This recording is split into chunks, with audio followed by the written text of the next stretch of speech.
mano para arriba, estamos gozando, hay que vivir la vida. You're hanging out with the crew of Dímelo 305, and we have 3-time Grammy Award-winning Motif in the building. What's up, baby? I'm cold, man. You cold? Yeah. Thanks for coming out, man.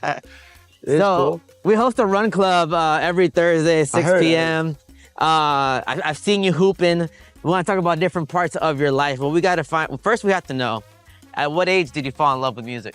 Music's been a part of me ever since I can remember, bro. Yeah? De muy chiquitico. Yo tenía, ¿qué? 5 años, me acuerdo cuando empecé con el teclado, con el piano, y my father was a musician. My uncles from my mom's side were musicians as well, so it's been a part of me, man. I really, o sea, desde que tengo uso de razón, I've been a musician. I've been into music. Was there like a single family member that was inspiring to you? My father. Father? Yeah, absolutely. What was it about your father? I think it was a bunch of different things, man. You know, I mean, obviously the music and see him like perform and on the stage and the rehearsals. So he would perform? Oh yeah, he was part wow. of a band called Billos Caracas Boys in Venezuela. It was inevitable. You know what I mean? Me and my brother. Your brother's a musician too? Yeah, a hell of a musician and producer and songwriter. And him and I always, you know, we're into it. You know what I'm saying? And we kind of like always played off each other and like instruments and like listening to like the records. But Dad would bring these vinyls to the house back then from his band. And we would like sit there and like, you know, play along with the vinyls. So yeah, you know, it's always been, you know, that we were destined to be musicians. At what point did you know that you wanted to take this to another level and actually do it professionally? You know, I knew I wanted to be a musician for a large part of my life. And then, you know, this artist ride that we've been on for the past couple months is something that I never did. You know, I was never a front man. You know what I mean? I was always in the background, you know, either supporting musician, with different artists like, you know, Natalia Jimenez or Gente de Zona or Mark, you know, I'll jump on stage and I'll play with them. But man, you know, the first taste I got of actually, you know, being in front of a crowd, and I think it was awesome. So I knew I always wanted to be a musician for sure, for life. And then production came along and I was like, wow, this is a whole nother world. So I want to do this. And now it's like, you know, so it's like I have different hats, you know, in the office. You're talking about being kind of this musician, but at what point do you make this decision to jump to the front? Because that can be intimidating. Extremely, man. And and being that musician, you get to see how hard it is. Yeah. For the artist. For me, it was like a calling, bro. Like a responsibility I had to take on. My whole thing was like, okay, what's going on with salsa? And why isn't anybody taking the initiative to you know, agarrar la bandera and you know, fight for this? I felt like you know, people needed more content, more people that took the risk to actually do it. You know what I'm saying? I have the idea of putting a band together. So I have these records, and it's Mark Anthony. I mean, he's the king of salsa. You know what I'm saying? Yeah, you can't get away from that. So I was like, you know what? I want to do this. And he was like, bro, you really want to do this, man? Like, you know, you're in the studio, you're producing, you're, you know, the peak of your career, like, chill, you know, you're good. And we had a great conversation that night. And then I remember I called the musical director at that time, Diego Camacho. I'm like, yo, it's time. It's time to put this together. So we got together, we started rehearsing.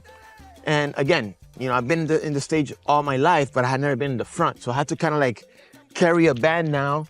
You know, remember lyrics, you know, look comfortable. Entertain the people, trying to connect with the crowd.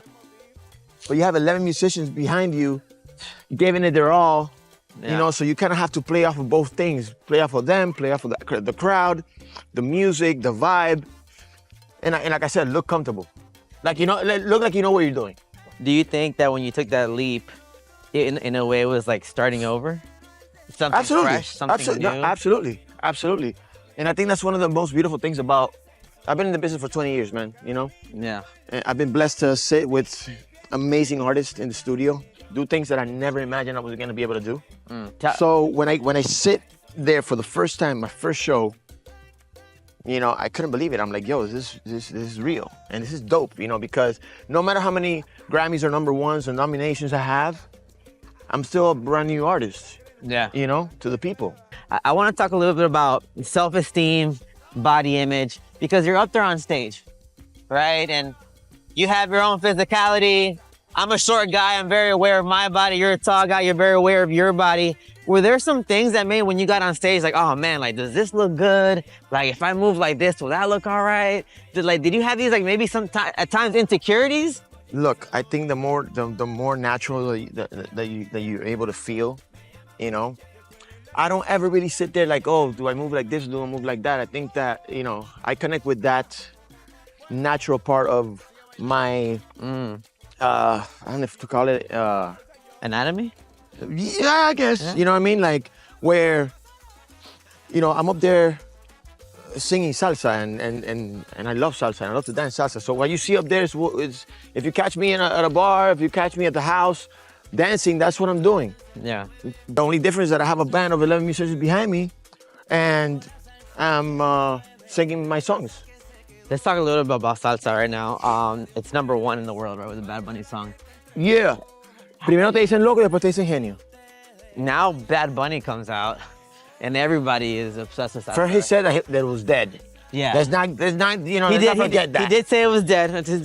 How did you feel about that when he did say that? Well, I mean, look, everybody's you know him. You're yeah, absolutely. I mean, that's master surgery, you know what I mean? But you know, muchas veces se dice, no matter what, it's like, no escupas para arriba, you know what I mean? Like, look at it now, you know what I mean? And it's so rewarding to be a part of something, you know what I mean? That little by little has been taking over the airwaves and people are connecting with. But yeah, man, I'm just happy, man. Happy that it's actually little by little happening. I did know that it wasn't gonna be an easy marathon.